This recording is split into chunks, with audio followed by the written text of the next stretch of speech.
Hey Coldwell Banker, today we'll be learning how to submit a buyer contract through My Deals.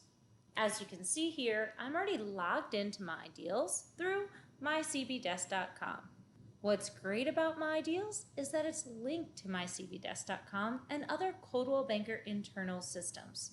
So a lot of my information that you see here as we go through the process will be pre-populated for me, saving me time throughout the transaction process.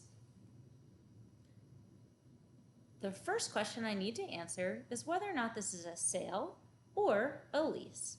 For our example today, we will be submitting a sale since our buyer is under contract.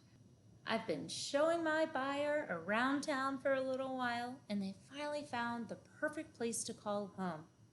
Thankfully, their offer was accepted, and now it's time for me to submit the transaction. So I'll go ahead and also select that my buyer's offer was accepted.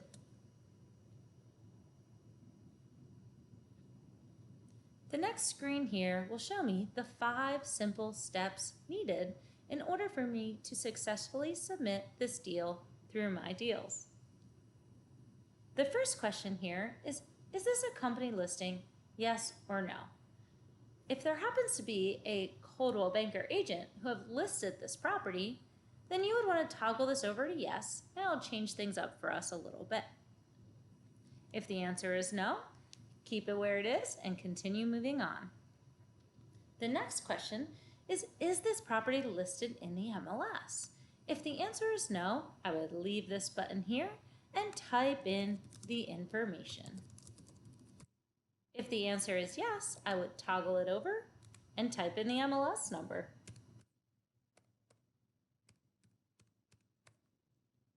After I retrieve that information from the MLS, it'll populate on this screen for me. So all that's left for me to do is double check that that information is correct.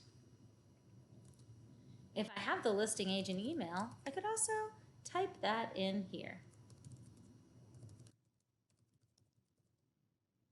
Time to move on to step 2. Buyer agent information. The first question here is this a team? Yes or no?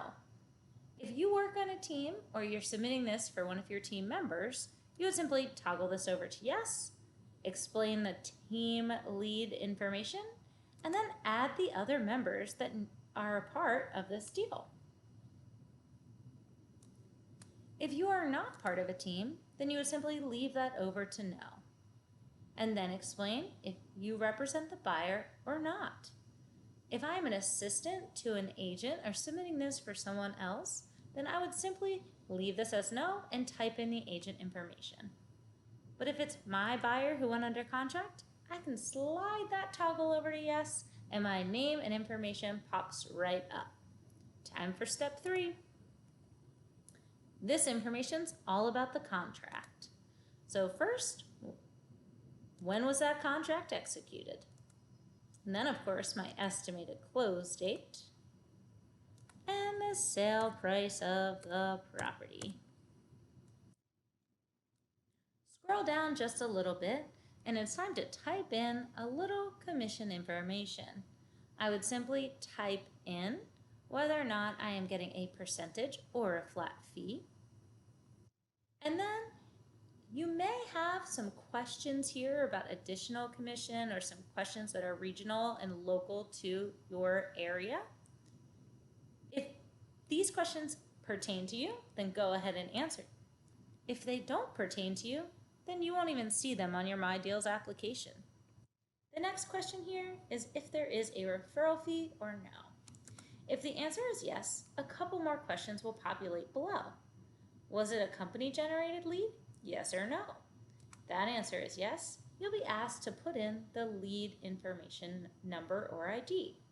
If that answer is no, then you would just need to fill in a little information about the referral in general. In our example today, there's no referral, so we will keep on continuing through the process.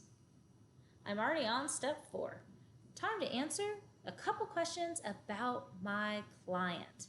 First question is, am I the client?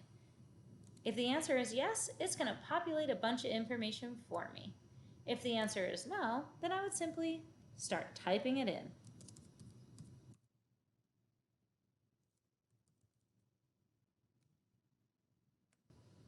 Is this address correct for my client?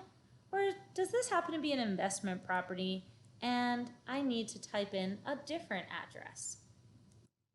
You'll choose which is correct for you and type in the needed information. You can also type in your client's email address and their phone number as needed.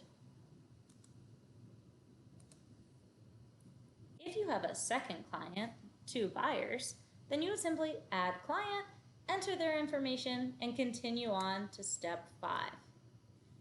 Nearly done, as we are already on step 5. A very important note about step 5 is it's customized to your local region. So only the needed information will populate here on your screen. So when you get in here and you're submitting your transaction, it may look a little bit different, but the information will be relevant to your area. What will stay the same is the opportunity for you to write notes to your broker on record or your branch manager, or maybe the transaction processing team. And then also the opportunity for you to have the PDF cover sheet emailed to you for your own files. If you would like it emailed, just double check your email address is right, and then submit this property for sale. Yes, I want to submit it because that deal is going to the closing table. I have a wonderful pop-up here showing me that my transaction was successfully submitted, and also a friendly reminder to go ahead and send the rest of my transaction paperwork over to Homebase InDoc. Congratulations on the deal, Coldwell Banker.